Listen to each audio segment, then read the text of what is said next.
just a little bit. We'll see if it's enough.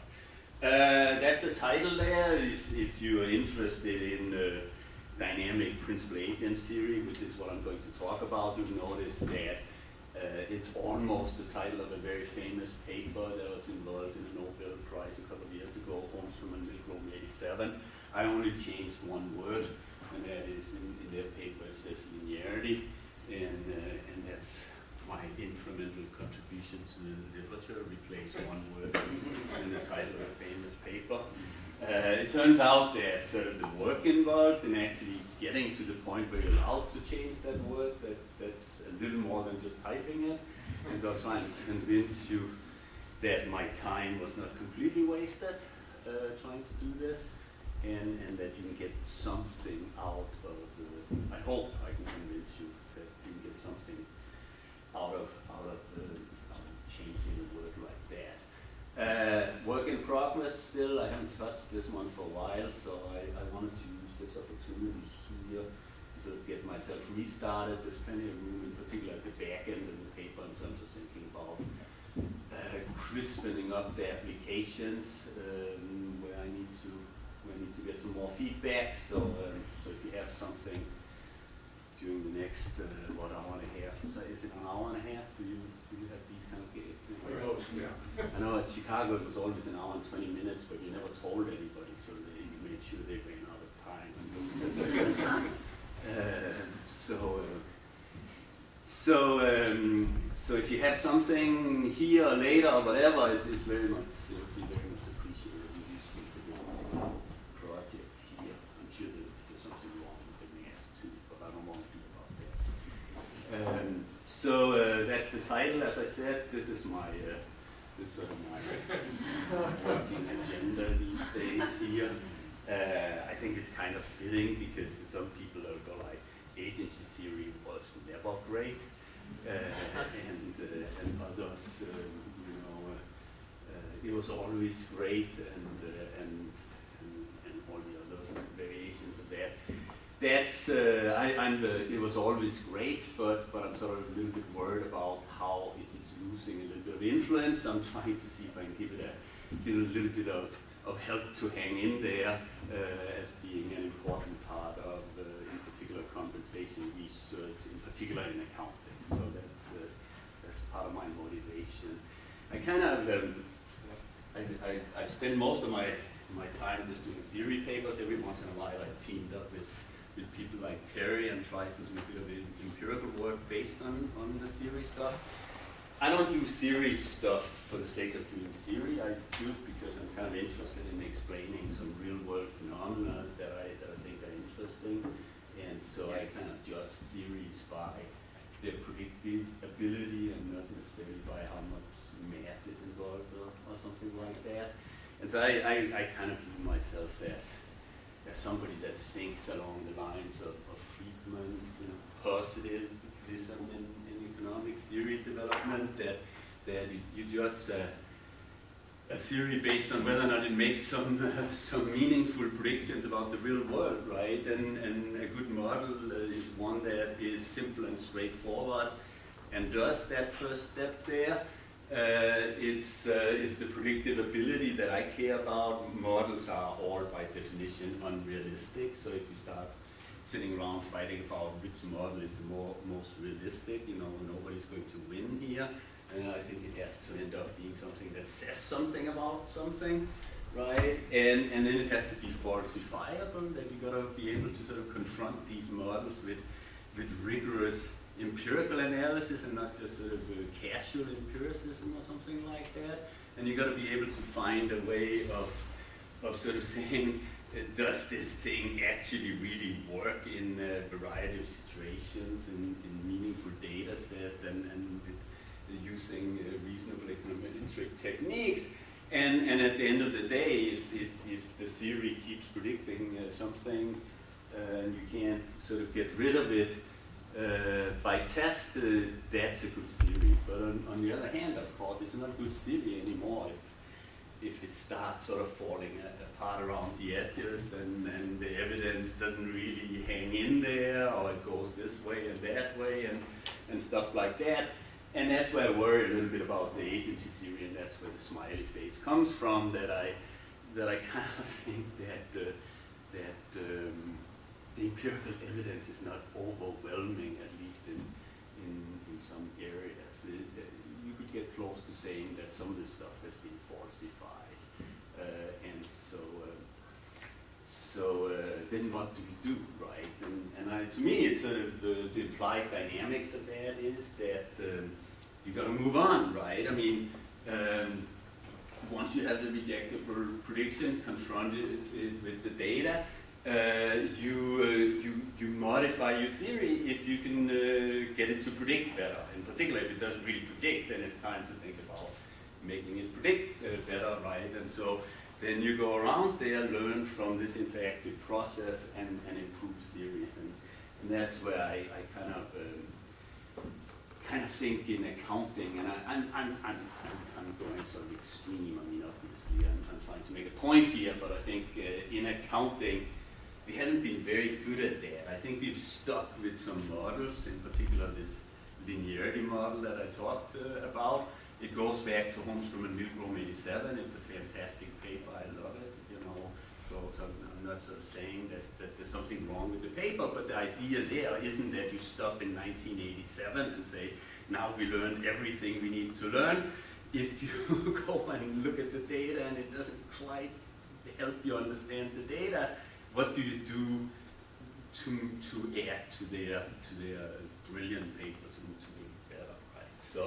So in my mind, what you got to do is you go in and think about every model is sort of a collection of maybe some first principles stuff, you know, utility maximization or something like that. You know, I'm not much for giving up on that on a personal level. Other people might, you know, other people might go more behavioral route or something like that. I kind of like, since I like these kind of economic models, I kind of like to stick with that part of it. But it's sort of a mix of this first principle stuff and then some technical restrictions that are mainly done to make the math doable, right? And so if you, in my universe is, if you're going to try and move the models forward, what you get rid of, try to get rid of are some of these technical restrictions. See if you can take advantage of the evolution of sort of the technical literature to kind of like say, well, I don't need that restriction anymore, and then maybe I can say a little bit more while still holding on to some of the fundamental ideas in the field. Right? So I'm not trying to replace Holmstrom and Milgrom. I'm trying to stand on the shoulders of giants and sort of evolve it and take advantage of some 20/20 hindsight here on the technical side. So here's a little bit about what I think Holmstrom and Milgrom describes Holmstrom and Milgrom. Here it's there's some great methodological insights at the time. So you're willing to live with a lot of the restrictions they imposed because you learned a lot from doing it, right? 87 still. What was really nice about the paper at the time was agency theory. So they really made agency theory great again after sort of the first wave in the 70s, where we learned a lot about the first order approach or some technical stuff like that. We didn't really learn much about sort of what does it predict other than people's pay would be tied to performance, but I guess we could have figured that out without an agency model. But the sort of early stuff was interesting in terms of just learning something about the model problems, but it wasn't really well suited for applied work. Holmstrom and Milgrom 87 totally opened up the field where a lot of empirical work came about following that. And in particular in the business literature, there was a huge impact on that one, from finance to marketing to accounting and economics for that matter too. There was just a lot of sort of interest in compensation and organizational design and things like that you suddenly could start studying empirically based on this particular breakthrough in this model here. They've got some really nice closed form solutions where you do the comparative statics that could be mapped directly into things that you could measure empirically, and therefore you can start testing real things. I also think, this is like everything else, all good tools can be abused, so I also think that's a warning about my own work here. I don't like all the stuff people have done with these models, but I also think it has kind of run its course. There's only so many predictions you can get out of this model as it was written, and I think all of it has been tested so many times by now. I mean, 87 to 2018, right? And they've been tested in different subfields on very different type of data sets and whatever. And I don't know what else to do with it anymore. I don't see anything new coming about, and given the evidence is mixed, I don't really know what else to do with the model as it is done by that. And so part of it here is that it was simple, it was straightforward, but of course that had its limitations because the kind of things that are in the data are not necessarily as simple as this. These are linear contracts, right? And we all at least think we know, I think, or maybe you don't agree with me, but there's been a lot of stuff done on options in compensation. That's obviously not linear. There's caps and floors in compensation and all these kind of things that are not very well studied by a linear model, right? And so that's probably where you want to try and go. The simplicity, the linearity is maybe what's holding us back. That things just get lost in linearity. And get some of this additional institutional structure into the theory. Like in my case, I'm going through the convexity part, the option related stuff, and see if they make a difference. As I said, where I'm headed is just to mess with a technical restriction and see if sort of replacing a particular restriction in their model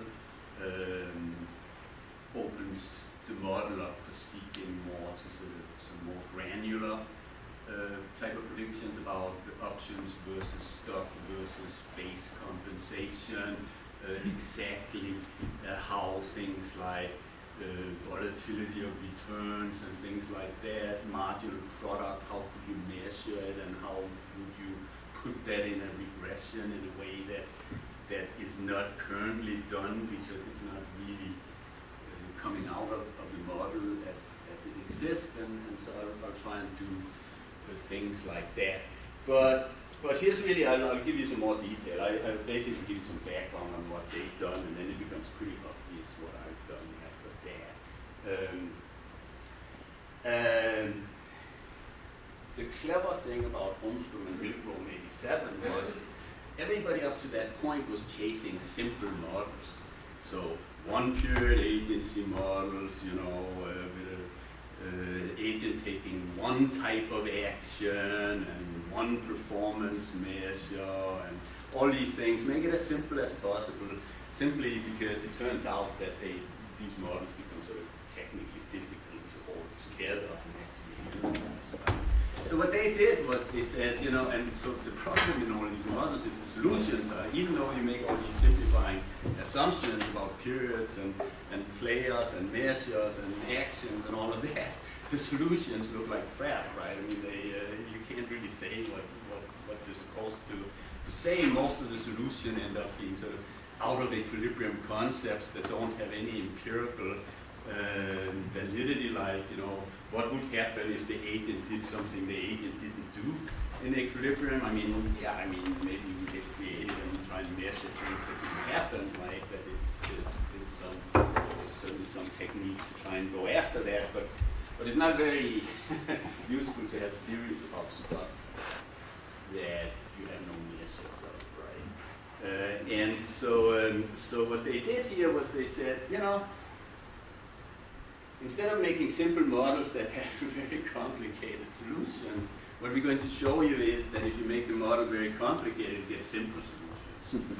and that's Holmstrom and Milcom A7. That's really sort of the clever trick. But to make the solution simple, they had to kind of like make sure certain things does not get out of hand, right? So we're going to, instead of have a one-period model, we're going to have, I'll give you more detail on it in a second, instead of having a one-period model, we'll allow for a lot of periods, okay, so it'll make it a dynamic model. And we'll have a lot of outcomes. There'll end up being a lot of measures. We'll allow for a lot of actions. There'll be a lot of things, right?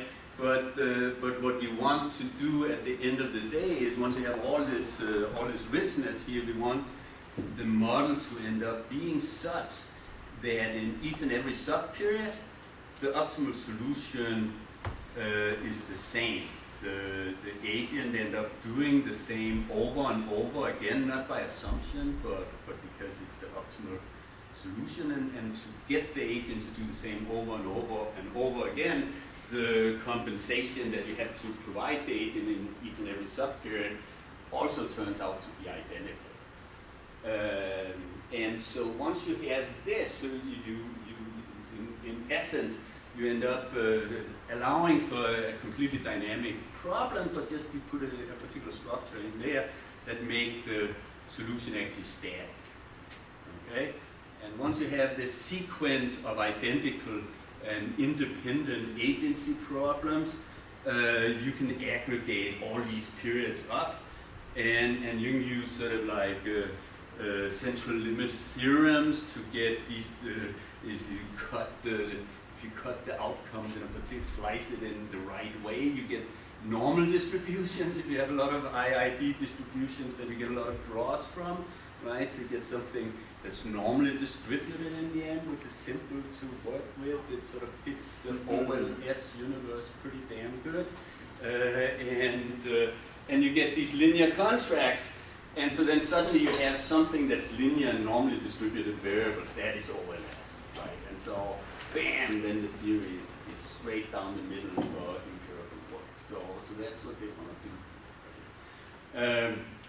They gotta take some stuff out. They never sort of discussed that in the paper, and so for people that are sort of self-taught like myself, it takes like 20 years to figure it out. It would be nice if they just written it up front, that I'm really not wasted my career on this stuff. But it turns out that in these, so what they do, they start with a discrete model, allow for a lot of periods, and then they're going to slice these, so it's for a fixed horizon. I give you a year, a month, or something like that, we'll contract over. Then we'll start splitting it into sub-periods, more and more sub-periods, and allow the agent to act more and more frequently. You get the feedback on how you're doing as frequently as you act, and if you slice this sucker thinly enough, you could sort of make the argument you get to sort of like continuous time, sort of like option pricing stuff, right? The binomial version versus Black-Scholes or something like that is a limited case. So that's the same kind of machinery that's going around. Start with a discrete model, and then there ends up being three effects that'll hold you away from getting this static solution. This is what I didn't really realize. I only knew about one of them.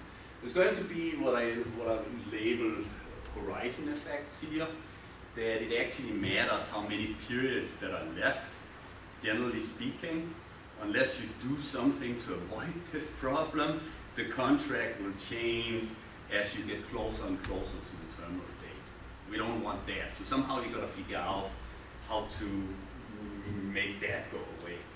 There's going to be wealth effects, which is generally as you sort of go through time and you accumulate compensation, and if you don't consume it, right, you become more or less wealthy depending on how it went. And if risk aversion starts changing in terms of that, then, you know, incentive provision become more or less costly depending on wealth. And of course, then the contract doesn't become static either. So we gotta get that thing out of circulation.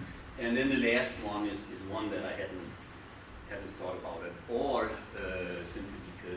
it's automatically gone in their setup, is what I would call the intertemporal incentive effect.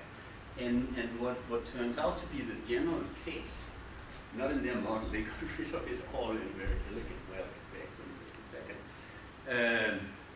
But the last one really comes down to, there's two ways you can incentivize people in this type of dynamic setting. You can do it with pay, right? More or less pay for high or low outcomes, as long as the production function is set up the right way. But it turns out that in the general case, except for this very specific case, you can also take advantage of leisure or harder work in the future as providing incentives for current action. So you can say, like, if you have a high outcome this period, I'll give you some cash, but I'll also let you work less in the future, so you save on effort, right? And so if you start putting variations in the workload into this, then you also have to provide different incentives in the future, because obviously you have to implement different levels of effort in the future, and then the static nature of the problem goes away. So these three things have to go away if you want to turn a dynamic problem into static in this case. They just did it by using this negative exponential multiplicatively separable utility representation, where in effect you just have constant absolute risk aversion, right, from the negative exponential, and then you denominate the cost of effort, which is this period by period. You just do it as a deduction from the compensation that's a function of aggregate output, right? So you denominate the cost of taking action in dollar amounts, and so before you sort of like arrive at the utility, you say, I got this much compensation, I had to work this much for it, the net is this, that's the argument to my utility function. If you do these things, all of this stuff goes away. And that's what they did. And so that's how they get their static solution to the dynamic problem. Here's the slicing thing. So I don't know why the hell it does that. It moves my subscripts. Never on my computer when I try it, so I don't know how to fix it. But it does it every time I have to show it to somebody else. But here's kind of how to think about it.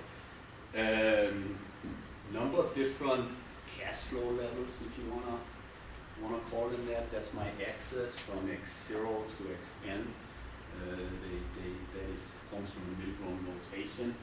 I'll try and tell you why they didn't just start with 1, why the 0 is significant. And here are the probabilities of these different outcomes. And so instead of just in sort of the standard 79 Holmström formulation, where you just take one action, and that action, that effort level impacts some central moment or moments of the probability distribution. So you take one action and then sort of give a distribution of these guys there. Here you give the agent the opportunity to choose these things directly. So this is a much richer. So I can go in and say, yeah, I want this one to be 0.3, I want this to be 0.2, I want this one to be 0.1, and then of course the summing up to 1. This one here has to be a free variable, that's why there's an extra one there. So they have to sum to 1. So you can choose totally the distribution, whatever you want it to be, just with the summing up constraint that the probabilities sum to 1. Right? So the agent has a lot of options at his or her disposal here relative to standard models. Okay, then you go for the slicing. Then you say, well, you know, what if this period you're working for me, what if you could take the action twice? You get some cash flow from the first period, you take a look at it, right? You've chosen some distribution of probabilities. It's obviously at a cost. There's some cost function that maps different probability choices into cost of effort for the agent here. After you sort of see what happened, then you get another go around and you pick a new set of probabilities, right? And that is what we want. We want these to be the same as these, and everything is the same every sub-period. But we just keep slicing like that. We're saying, what if you did it 4 times, right? What if you did it 8 times, right? And just make it thinner and thinner to get closer and closer to this continuous time problem. So it becomes like this horrific control problem in a way, right? That you have an agent that has a lot of gamesmanship in his or her back, right? You can do all kinds of tricks here, right? In terms of how you shirk or work or whatever it is that you do, and a lot of times you got to control this individual along the way, right? But this is exactly Holmstrom and Milgrom's trick, right? It's like if somebody's really hard to control, you run out of options. That's exactly it. If you do the 79 problem, the agent doesn't have a lot of tricks. So there's a lot of ways that you can write a contract that make the agent do what you want. And now you're left with this darn problem that you've got to find the optimal contract, right? So all the degrees of freedom are burned in trying to find the optimal way to do this. Here, because the agent gets such a rich choice set, if there's a particular distribution you want to implement, there's only one way you can do it. So you can sit around and say like, well, I would like a better one, but it's just not available to the principal once the agent can do all kinds of stuff. And then you don't have to waste all the degrees of freedom of your modeling exercise on finding the optimal contract is just one. Yeah, go ahead. The probability distributions in each subperiod are independent? Totally, yeah. So the problems are stationary in the sense that what you do, you know, if I choose a particular set of probabilities, these outcomes have the same value and it costs me the same, right? But the choice I make every period is independent. The only way there would be some interdependencies would be an equilibrium interdependencies where I would choose something here based on what happened here, right? But that's exactly what they would want to read out. They want to make this dynamic problem just a set of static problems that you can aggregate up. So that is what they get. They get that every subperiod's contract become the same. Each period is stochastically independent. And so once you have a lot of these guys here, right, and if they are IID and independent, then you just sort of aggregate them up and you get the normality by the central limits theorem. Right? But the problem is that that's not enough to make this solvable. So you got to do some more stuff here. Because the contract is what the contract that implements the same probability distribution in each period, even though we know it's the same, we don't really know how it looks. So we know that this aggregate up to normality, but we don't really know what the contract looks like. We just know that they look the same if we knew what they look like. So we got to do some more stuff to get there. Enumeration accounts, and again, somehow this misaligns, but this one is not half bad. No, I'll take that back. I'll take credit for something that aligns here. These don't, but these do. Okay, so what we're going to do instead here is we're going to turn our cash flow distribution period by period into a set of binomial random walks. Okay, and the way we're going to do it is what Holmstrom and Milgrom calls accounting. You may not agree. But they are going to set up an accounting system. There's not going to be an A nut because that's just a default. But then we'll just take a look at what happens here, right? If I get X2 to be realized, I'll credit the account by 1 and not credit the other accounts. They'll just get zeros. And then I'll go to the next period and then maybe it's X1 or X2 again, and whatever the account is, it gets a 1 if it happened that period. And then when we get to the end of the horizon, right, then we can just look at these accounts and the balance in the account tells you how many times this event happened. But the account balances get credited either 0 or 1 in every subperiod. So that's just the binomial random walks here, right? And so each account is just like that. These account balances are also going to, by the central limits theorem, to be normally distributed. And so what happens here now is that the optimal contract becomes linear in these enumeration accounts. Not in aggregate output, but in the balance of the accounts. Okay, so this is how you write the optimal contract for the Armstrong-Milburn problem. That's sort of an often misunderstood feature. People often refer to it as linear and output. That's only on a very special condition. Here it's a linearity in these accounts. So you just use the account balance as a performance measure, and then you'll put a weight on it, and these weights are, we can kind of calculate, okay, kind of. In the discrete one, the math is kind of messy still. There's too many annoying terms to drag around, but we get these features here. There'll be negative correlation between the accounts, obviously, because if you don't credit one, you credit another. If you credit one, you don't credit another, right? So there's an automatic endogenous variance-covariance structure that leads to a matrix that will have some kind of negative correlation. So there's no free for all. And this doesn't really matter. That's for different papers. So you can solve it. It's still not simple to solve. So this is where they go to continuous time, and that's where I want to go to eventually when I get to what I did. It's a lot easier to talk about what other people did because you don't have to defend anything. So this is how they go to continuous time.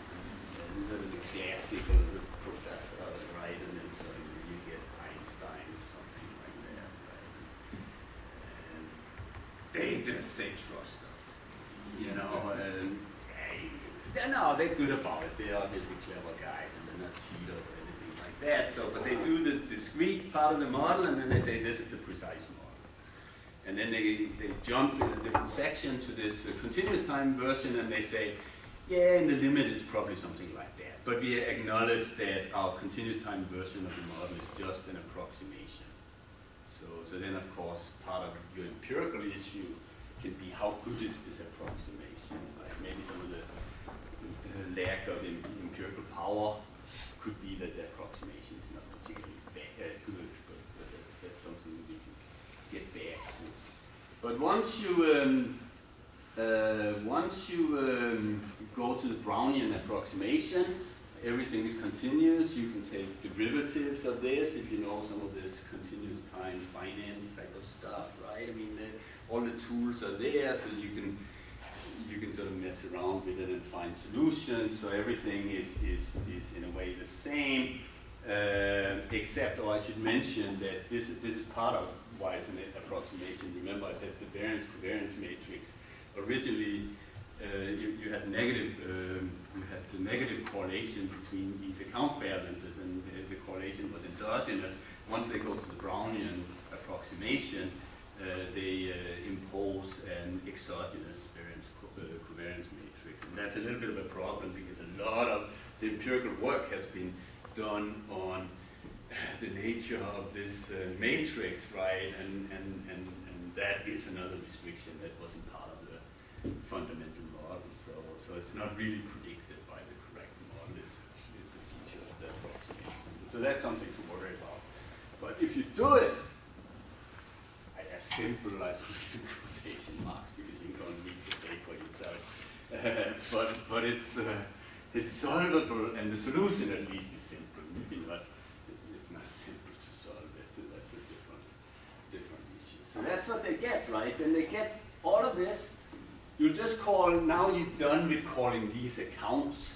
These are multi-dimensional Brownian motions where the agent controls the drift of each of these dimensions of the Brownian, right? And dimensions, then you can sort of ad hoc interpret as performance measures, independent like revenue and cost and stock returns, which you couldn't in the discrete version. There was a slicing of the aggregate output, right? So we're moving further and further away from what we actually have a model of. This one here is, well, in any event. So that becomes the simple contract, right? It's you give me a set of performance measures controlled by some agent, maybe even some not controlled if you want to get into relative performance evaluation or something like that. And then you just say there's going to be an intercept here, and then there's going to be weights on the different performance measures, and the weights are easy to calculate. That's the simple solution. Let me see if I can find and then it looks like that, the simplest form of the weight, the individual weights. It's just something that has to do with the agent's risk aversion, and then if you don't sort of like, if you just normalize the marginal product, then it just becomes something about the volatility of the performance measure. So more volatile earnings, less weight on earnings, you know, and stock returns and what have you, right? And so that's really sort of, that has been a huge part of the empirical literature trying to see if this holds. So this is where we get the series of papers that have come out over the last 5 years that keep claiming is there more risk in the output, you're going to see less performance. Oh, 5 years, give me a break. 30 years. 5 years I've been yeah. cognizant. Yeah. That's where it comes from. And it's even worse than that in a way. I mean, I'm not, you know, I understand that I'm not trying, you know, obviously you gotta work with what's there, but it's even used the other way around. These betas are used in the empirical literature too as, so for instance, measures of earnings quality. So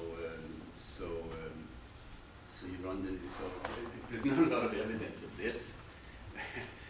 But then it makes the second transition. You go like, oh no, but I'll still use this guy there as a measure of earnings quality, even though we haven't really established this empirical regularity thing. Sometimes it goes the way that the higher variance lowers that. Sometimes it goes higher variance increase that, which is obviously not consistent with it, and sometimes it goes like higher variance doesn't do a darn thing, right? And so if you've done that for 30 years, there's gotta be, you know, time to reflect on what did I learn from this in school today. But I also want to just get you back to this. So this Holmstrom and Milgrom paper, and again, I love this paper, but you know, it gets a lot of sort of degrees of freedom for what it did because it was first in the field and really sort of turned things upside down, right?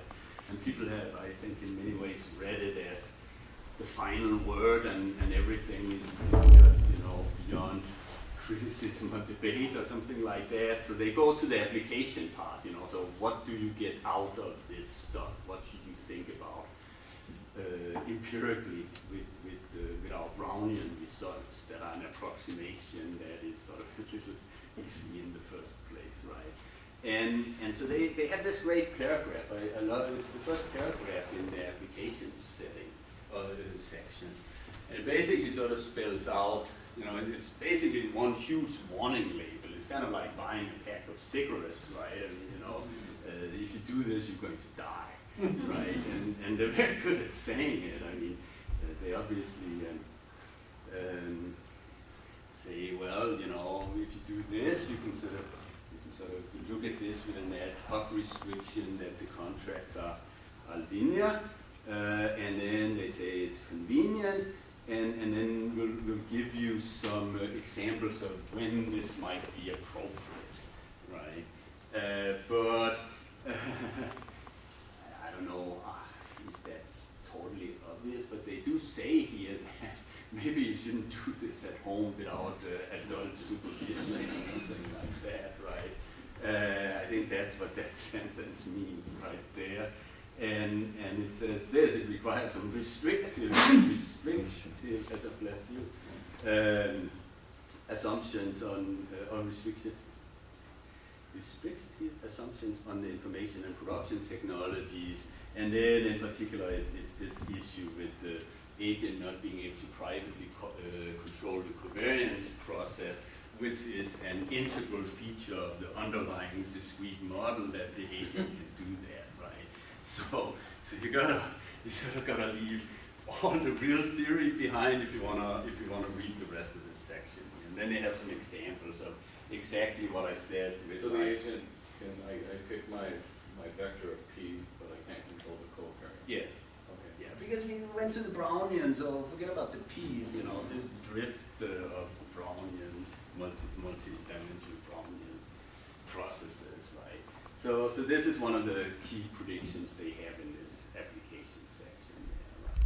And that became the other key one that doesn't work either. So there's two main things in this particular application section. This one here, the inverse relation between risk and pay performance sensitivity, right? And that sort of spawned a long-running set of research papers across the board, you know, finance, economics, accounting, what have you. And then the other one that's in that section is the relative performance evaluation prediction with a negative weight on a positively correlated peer group or a market index or something like that. And this one here is bad in the sense, as I said, you know, sometimes it goes this way, sometimes it goes that way, and sometimes it goes nowhere whatsoever. The relative performance evaluation one is even worse because almost all the literature finds zero weight on positive correlated peer performance indices. That's basically that literature. It just doesn't do anything. I always tease some of my empirical colleagues that are vested in this stuff, like, you know, why are you defending this theory? It hasn't done anything for you, and you just keep hanging on to it like, you know, theorists are always right, and it's the empiricists that can't figure it out. Because I think it's kind of funny, but at some point you gotta go like, it's gotta be the theorists that didn't figure it out, right? And think about what to do. So I'm more than happy to admit that, in particular since it's not my paper. So then we're back to what to do next, right? Because it's easy to say that it doesn't work, but how do we enrich that and hope that it becomes so much richer that maybe it works a little bit better or something like that, right? And so you gotta get rid of some restrictive feature. And again, I picked on linearity here because contracts tend not to be that linear, at least if you go with casual empiricism. And so I wanted to, in particular, because there's another paper I'll get back to it in a little bit, that has become quite influential lately, that also sort of looked at the Holmstrom and Milgrom and said, you know, linearity is a bummer, so what do we do? And it's an Edmonds and Gambier paper, I think it's from 2013 or something like that. That people got quite happy about. I didn't particularly like how they did that paper. I think we can get back to that. But the thing that I wanted to do is I just wanted to go and mess with this utility function Holmstrom and Milgrom had used. Remember, I said this multiplicatively separable negative exponential was the one that took care of all three problems. And at the same time, it is absolutely the important cog in the wheel that makes sure that generates linearity, right? So if I want to get rid of linearity, I should try something different than that guy. But then, of course, I get back to the problem of how do I get rid of those three features that you need to get rid of to get a stationary problem that allow you to do the aggregation, but without having to restrict yourself to linear contracts here. So that's what I spent a couple of years on, just for the heck of it. And that is So I'll do everything Holmström and Milgrom did, but I'll try and get a standard Holmström 79 type preference representation back into the model instead of the 87 multiplicatively separable. I'll go back to an additive separable one, and that was all the agency did, which are almost up to the 87 paper, except for Grossman and Hart 82 that sort of dabbled around the multiplicatively separable stuff too. But go back to the 79 type preference representation and see if I can get rid of the stuff that makes things too complicated. There's a way to do it. And you know, it was kind of fun to do that. But let me just go to this Edmonds and Gabier paper. They did a lot of stuff that I kind of didn't like. I don't like, if you're trying to improve a theory, I don't like that you, I think you should try and work with what is there and see if you can kind of figure out, well, that's my preferences. I think they threw too many things out and replaced it with other stuff, and so it's kind of, it makes it harder to understand, you know, what restrictions of the 87 paper were the culprits if you're interested in that question. But what they did, it's quite influential, it's quite heavily cited, that paper, 2011, I think it's a review of financial studies, if you're interested. They did a number of things here that was different. First of all, they reversed the order of play. So instead of like in Holmström and Milgrom 87, where you take an action, then you see an outcome, then you see the outcome, and then you go like, then I take the next action, then you see the outcome. So kind of like action, outcome. They did, first the agency, the outcome, and then you choose an action that can kind of change the outcome, but privately. And then you see the next outcome, and then you can change that privately.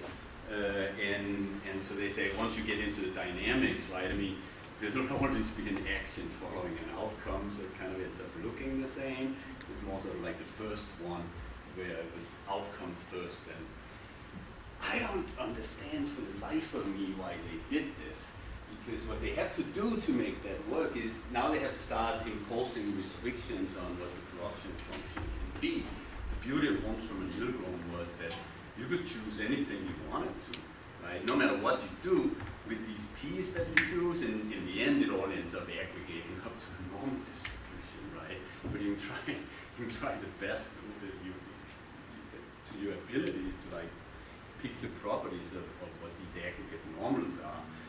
But it wasn't a restriction that it becomes normal, it was a result. Here, to make this stuff work, they actually have to limit what kind of statistical structures you can work with when you pick action after having observed an outcome. And the reason why they claim they had to do this stuff here is because they also want these unique contracts. They want this thing that there's just one contract that solves the problem, so we don't have to do search for the optimal contract to solve the problem, right? So, but that's exactly what I think they missed the point in Holmström and Milgrom. This is exactly why it's so clever. So I said there was P naught, and P1, 2, 3, 4, for instance, right? And you could choose P1, 2, 3, and 4, and then P naught had to sum it up to 1, right? So you got 4 choices and 5 outcomes, right? That's 4 IC constraints. You have to incentive compatible, you have to write incentive compatible contracts for P1, P2, P3, and P4. So you have to have 4 IC constraints on a 5 outcome problem. And then of course we always have this minimum utility constraint running around, right? The individual rationality constraint, that gives you a 5th constraint, right? And then you have 5 outcomes and 5 constraints, and that gives you uniqueness. So that's the trick with making the problem complex. So they go like, oh, you gotta reverse the order of play to get all these IC constraints, so you get uniqueness, but that was already part of Holmström. So I don't know why they did that. So I didn't like that. To be perfectly honest, I didn't like it at all. What I did like at first, but I couldn't quite believe my eyes, they said, you can use any any utility representation you like. You know, they have very, very general utility functions where additive separability and multiplicative separability are just little points in there, very general setup there. So this sounded great. So if this would lead to that, I mean, then I would be all for it. But it really has nothing to do with it. The way they make this happen is they just go in and say, well, we don't get stationarity as an optimal solution. We'll just impose it. So we'll just say, no matter what, the agent always wanted a particular choice. Oh, sorry, the principal always wanted a particular choice. It doesn't matter what the variance is of any measure, the marginal product. There's just one choice that's so much better than all other choices. That's the one we'll focus on. Well, if that's all if you're willing to do that, you just have done that. You just have done that in Holmstrom and Milgrom. Then you could have used any utility function. The reason why you use the utility function you do in Holmstrom and Milgrom is to get an optimal action to be stationary, right? Endogenously. If you're willing to impose it exogenously, you don't need the negative exponential in Holmstrom and Milgrom. Independently from any function that the agent has to pay for disutility of creating these P's, there's still one dominant action for all parameters. Yeah, it's a fascinating thing, and I don't want you to think that I'm picking on Edmonds and Gabier, even though I am. You didn't say to anybody that I am, because they most surely would be my referees.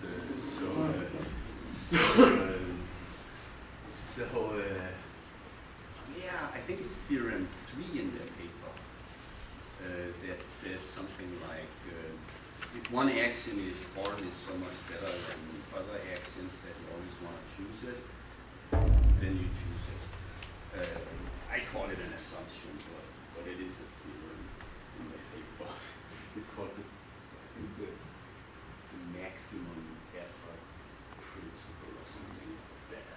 But you always want one thing, and so what it does is, so this is why I don't like it.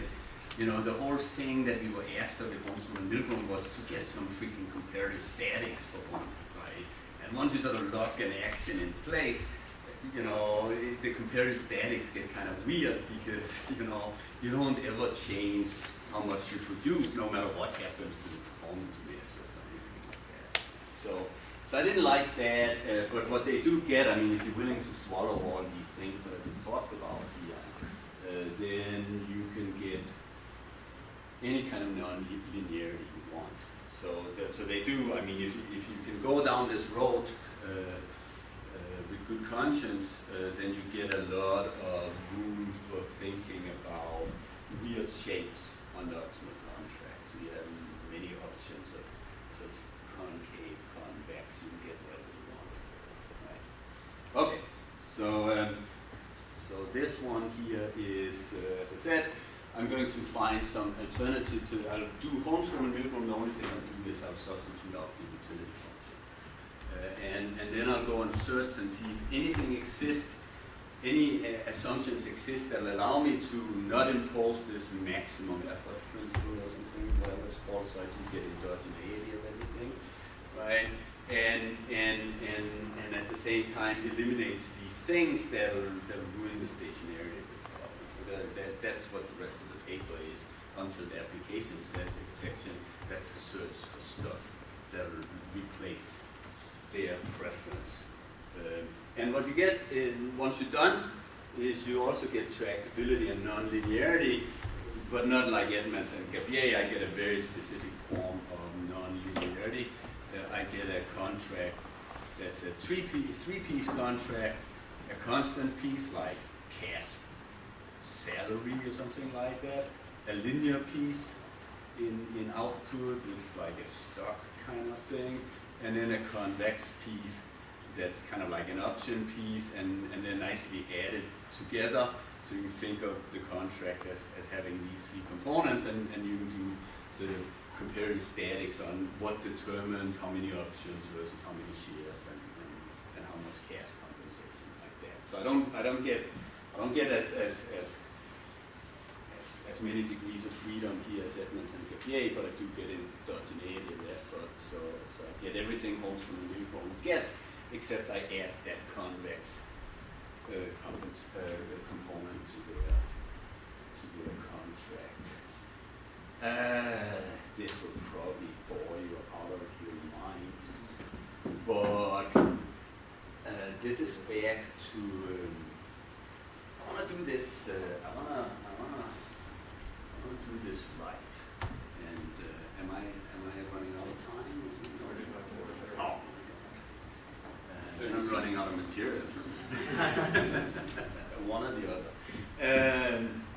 So I want to do this right because I want to start from the discrete model. Then I want to get to the continuous model.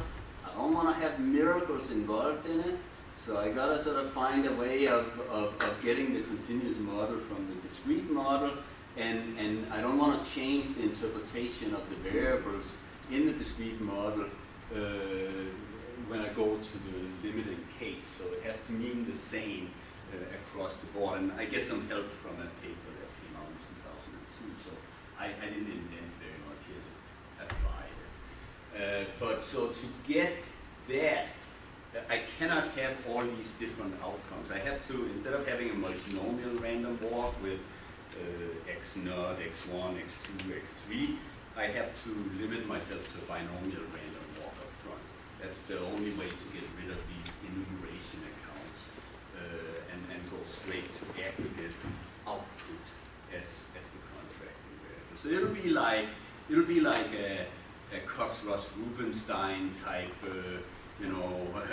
binomial option pricing model, just apply total model returns the same way, or stock price changes, or whatever you want to call this thing, the same way as in the option pricing literature, or at least the original one.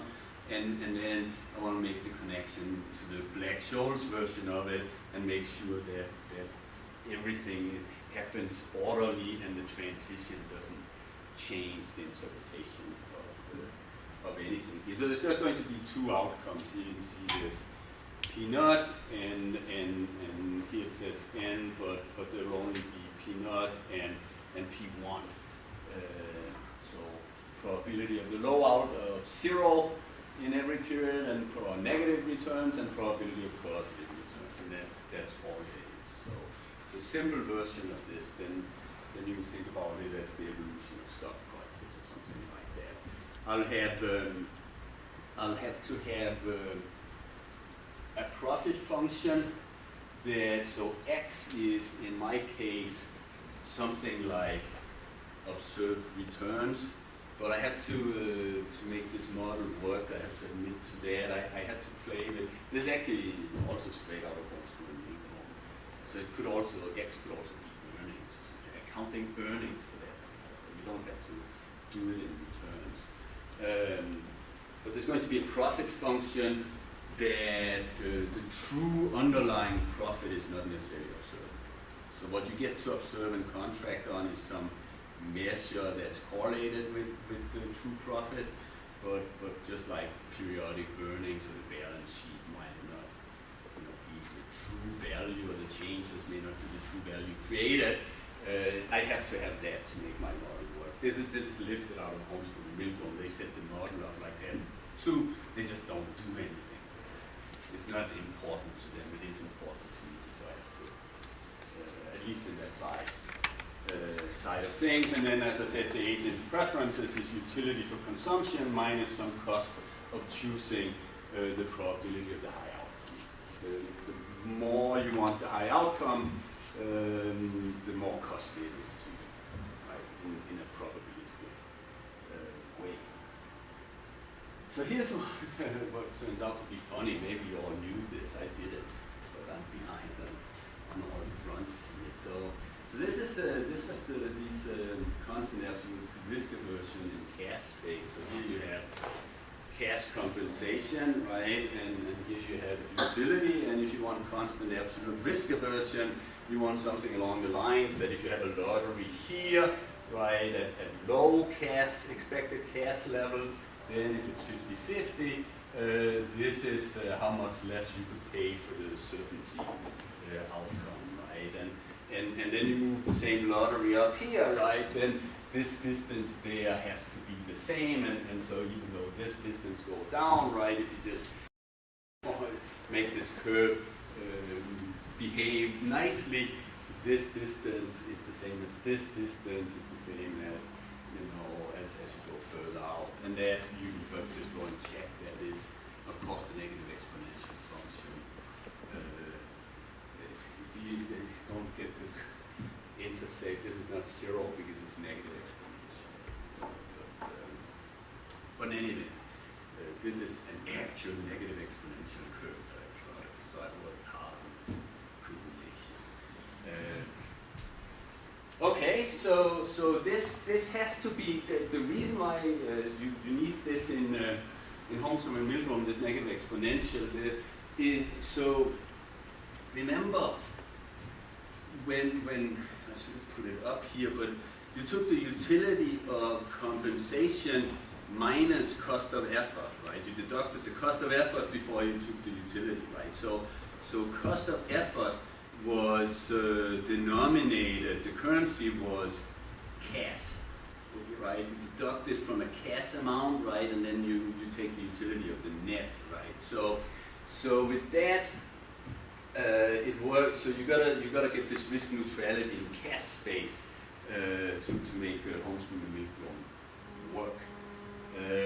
When I go with my additively separable preferences, where I don't deduct cost of effort from the CAS, I take here's the utility of income minus the disutility of effort, right? The currency that I'm denominating the cost of effort in is utiles now, right? And I'm comparing utiles to utiles. So what I have to do now is I gotta to sort of get back to what they have. I gotta get Kara in utility space. I gotta have, if you have this expected utility for a gamble, okay, then this is the loss, right? And if you have this expected utility and the same gamble, then this is the loss from the gamble, right? But these are gambles these are gambles that are identical in utility space. They're not identical in CAS space. This one has way more risk than this one has, but in utility space they're the same. Right? So if you flip the curves and you just want to put your lotteries in utiles, what kind of utility function would give you Kara for, so this risk premium for this lottery is the same as the risk premium for that lottery. And personally I learned something there because that's the square root. And I didn't know that, and if you sort of go back to, in particular in accounting, a lot of the early agency stuff in accounting, I mean the Dembski stuff and whatever, every paper was a square root utility function and additively separable, right? So this one is a familiar one to agency people, certainly in accounting. So that's what I gotta have. I have no other option. I gotta have this feature. So instead of a negative exponential, I gotta go back and use the square root. And, you know, it's kind of nice, and it's kind of not, right? Because I damn well know what I end up with my performance measures. They're going to be normally distributed, and square root utility functions kind of don't handle negative numbers that well. But so, you know, we'll have to slice it sort of at the tail end and say, you know, maybe a slightly truncated distribution, very slightly truncated, but that's obviously, I can't do anything, I need this feature. So that's my utility function. I'm going to take the square root of aggregate compensation for the agent and then deduct aggregate cost of effort over time, and I'll have to work with that, okay? So that'll get rid of my wealth effects here in this framework. That's not going to be enough, because as soon as you go outside of this negative exponential framework, you get this problem back that I talked about earlier. You compensate, you incentivize both by current consumption and future leisure, right? And that I cannot take out via this preference representation. That only goes away if you go back to Holmstrom and Milgrom. I can't find any other way. I haven't written up the impossibility theorem or anything like that, but I'm pretty darn sure that's true. So you gotta get rid of that feature somehow else. You gotta get rid of the feature that you want to provide incentives with promising future needs. Because other than that, you can't get a nice solution like this. I mean, this is a very ad hoc assumption. I've seen it used elsewhere, so I pulled it off the shelf. That's not a justification in my mind.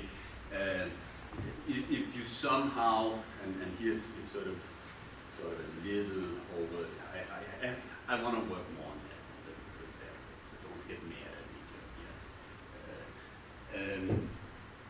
yet. It has the flavor of matching capacity to production, that if you know that your solution is going to involve certain choices down the road, you'll have to pre-commit some kind of upfront resources that will support that type of production schedule.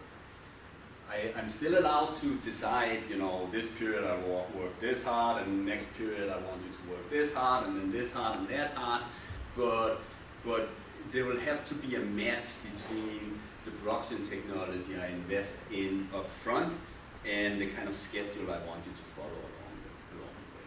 So that's what this assumption is. Unless you have matched, the resources that you provide with the actions you want, then you don't get any output. You don't have to make it this extreme, so that's why I said I don't want to work on that, but this one clearly works. Right? So it's something about not pre-committing to an effort level per se, but pre-committing to whatever effort level you would like as your optimal solution. You got to pre-commit to providing those resources up front. That's required for that.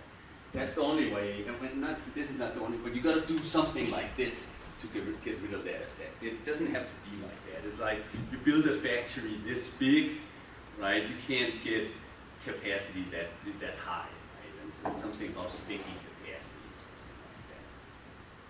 But you got to do something. If you have ideas, I'm going to work on this is a sufficient condition, and it's obviously way too strong, but I want to get closer to a necessary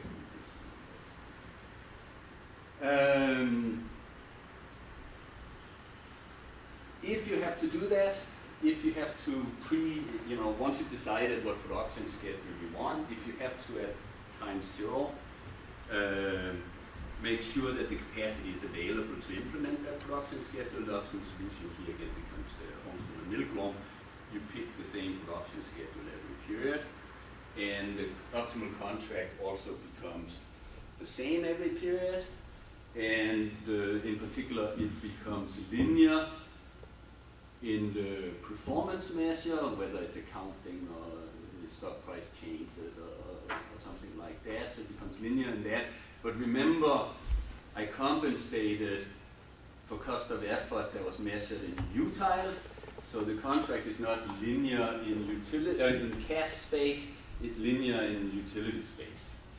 Okay, so I give you this many more utiles if you get a good outcome than if you get a bad outcome, right? And but I do the same every sub-period here. That is what I didn't want to happen. I don't want to transition to continuous time based on miracles. I am not patient enough for that. I haven't experienced a lot of them myself. So I go to some Germans instead. That's Helwig and Smith's Econometrica 2002. And actually what they did was they gave you exactly the structure you need in the Holmstrom and Milgrom paper to make an orderly transition from it's like sort of, getting this camel through the eye of the needle or something like that. They found the eye of the needle there to hold up, and the camel can pass through. But I really like the structure. It's a neat paper. It's unreadable too. So I wasted a lot of time on that one as well.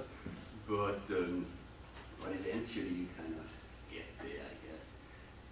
But that's the paper I'm going to use to once I slice my problem with my linear contracts in utility space, then I get to a one-dimensional Brownian motion where the agent controls like accounting earnings or stock returns or whatever it is that you think you're contracting. The important contracting is here. What's nice about it is because of the specificity of what you have to do to make the transition orderly, it also informs you a lot more about how to think about the comparative statics in your solution. So I really like that part there. There's the optimal contract once you go into cash space, right? Because it was linear in utility space, right? This much more. And because the utility function was square root, to get it back to cash, you just gotta square the thing, right? You just take the linear utility contract, put a bracket around it and a 2 on the top, and if you write it out like that, that's the components I talked about, right? There's the cash, that's my alpha. There's the something that's linear in whatever my performance measure is up to that point there, still Holmström and Milgrom, and there's my added term from this exercise there, which is some weight on something that's squared performance measure and does some convex function of the performance measure of interest here, right? And because I get closed form, if I put enough structure on it, on these here, I get a chance to play around with the relative weights on these components. The x is going to be normally distributed, as I said, but again, because of the square root, you know, you gotta sort of think it has enough of a mean so that when you truncate it, you know, you're basically not cutting much off at the lower table or something like that. But that is a limitation. That's all I can do.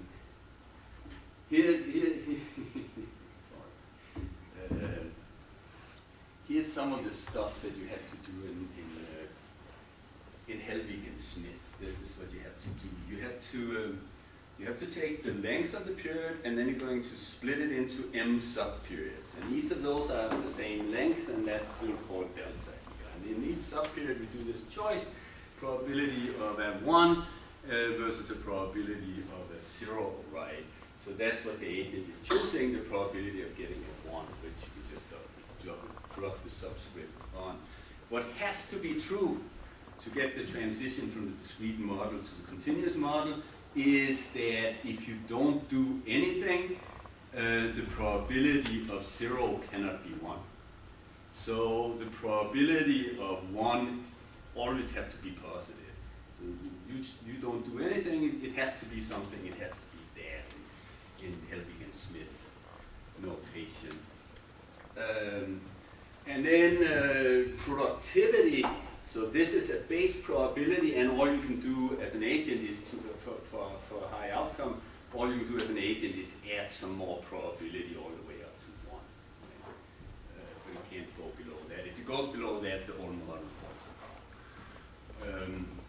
Here's a productivity parameter, which is the difference between the high and the low outcome. So if I'm moving probability from the low to the high, right, the bigger the distance, the more extra performance I'm creating. So this distance is how much extra performance does moving this guy around create.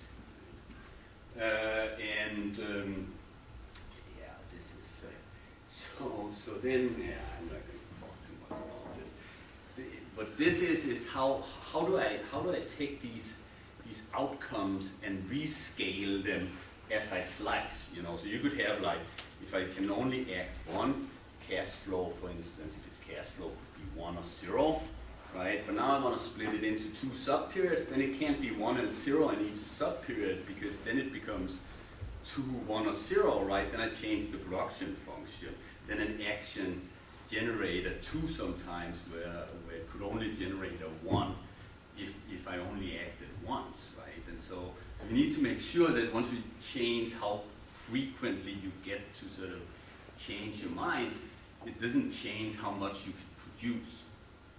Right? So that's a lot of the mechanics in Helvig and Smith, and all of this is about how you have to split these outcomes, how you have to shrink the excess so when you get more of them, so they still aggregate to the same, right? And this is going to follow along with that, and this is again not my invention, so I enjoy it, but I don't take any credit. Same with the cost function. When you act many times instead of just acting once, right? It has to be that the cost of doing a lot of little actions for short time intervals, once they aggregate up, should be the same as the cost of having taken one action that covered the whole period, right? And so you got to sort of slice the cost function based on, again, these deltas are the lengths of the sub-period, so they go closer and closer to zero, so the per sub-period cost becomes smaller and smaller, but then of course they got to aggregate, and then you have a lot of them, so you just got to make sure that the scaling is such that they still add up to the same thing if you take the same action and produce the same output, right? So that's really what it is. Let me just try, there's something missing here, and that must be missing in the paper too. These are, as I said, this is contracts in U tiles, so there's a U missing here and a U missing there. These are differences in U tiles, so I gotta get that fixed. But I can calculate my betas. You can see there sort of an abstract term. It ends up being something like marginal cost over this productivity, the difference between the high and the low thing. So this stuff starts sort of behaving orderly. But here's one thing that is really important for the empirical part of this, and this is something I've been working with a doctoral student and a junior finance faculty member at Rice. We've done some empirical stuff, and that is, once you get to the variance of the performance measure, that has really been sort of the key independent variable in these type of pay performance sensitivity tests that I was talking about, right? That higher variance, lower PPS. This is this guy that people have used in those tests, right? This is just the observed variance from whatever performance measure that you have in mind. Once you sort of run it through Helvig and Smith to actually get to this linear, normally distributed thing that has this feature that you're testing, then this thing is made out of, then this thing you'll see once you just do the math, it's made up of two things. It becomes exogenous, which is nice, right? Because that makes it a great independent variable in these tests here. But it's made up of two things. It's made out of the productivity parameter, squared, but that's still that thing, right? How much difference there is between the high and the low outcome per sub-period, right? And then it's made up of this thing there, and remember this p hat thing, that was the exogenous probability of,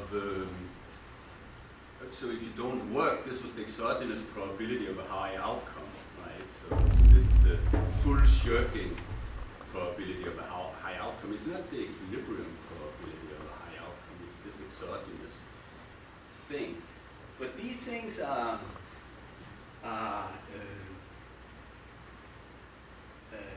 fairly easy to deal with, because this is the variance, right? And so you can kind of do this decomposition of it.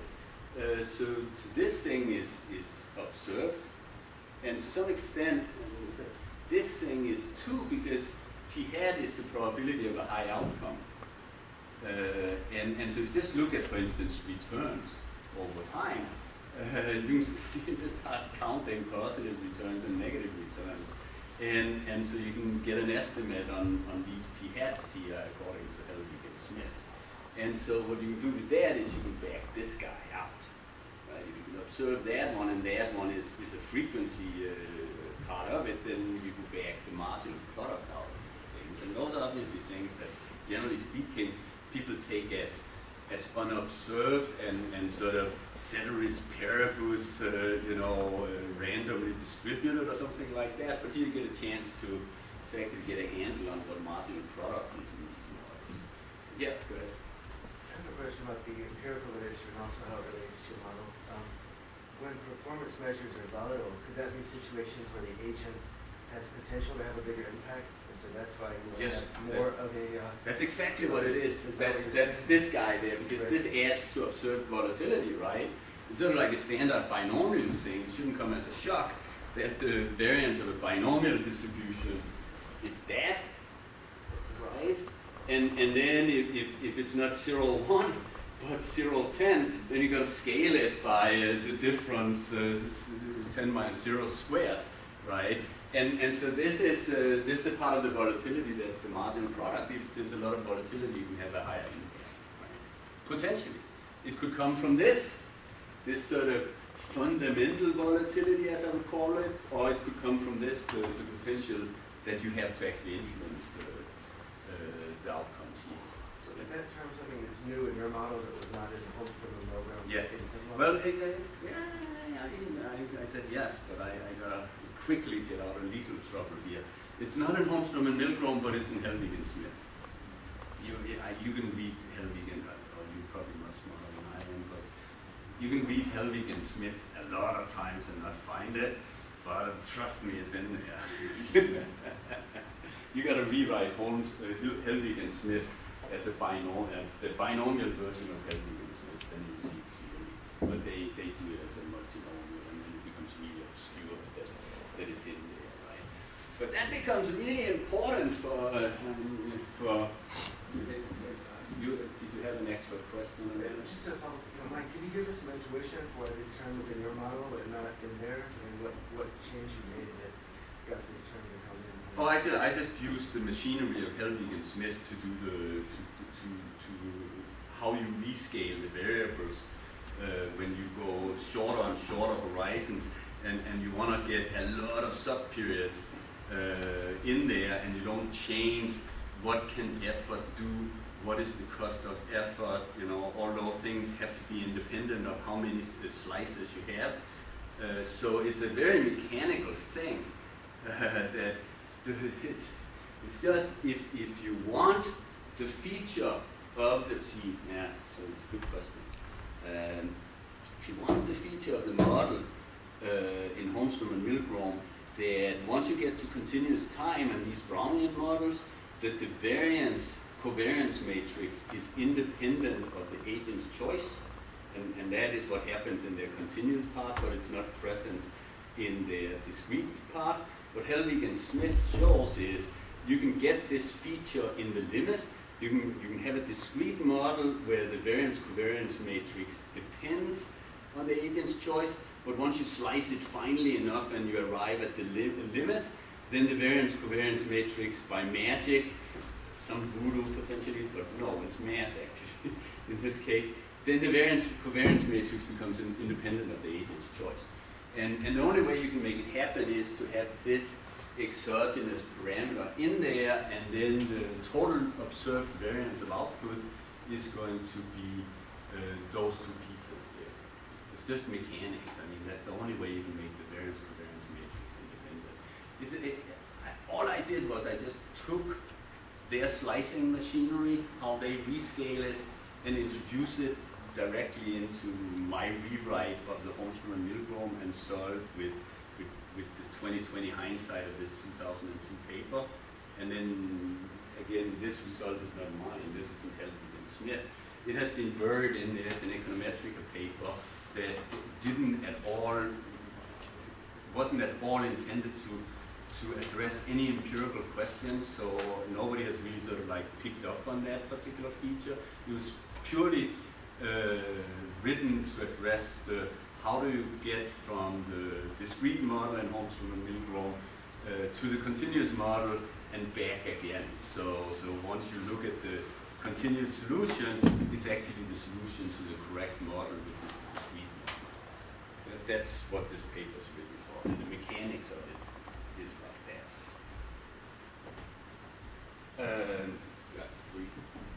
Yeah. So, but it all becomes easy to calculate everything. You know, if you're willing to put some structure on the production function, which I will just do in a second, you can see you can calculate these alphas and betas here, and if you put some structure on the agent's cost function, which is also standard in the Holmström and Milgram literature, you get a nice closed form there. So I didn't do either here. So I just put some structure on what simple quadratic functions, which is completely standard when people do this kind of stuff just to get nice first order conditions. And so here's the solution to the problem with this added structure on it.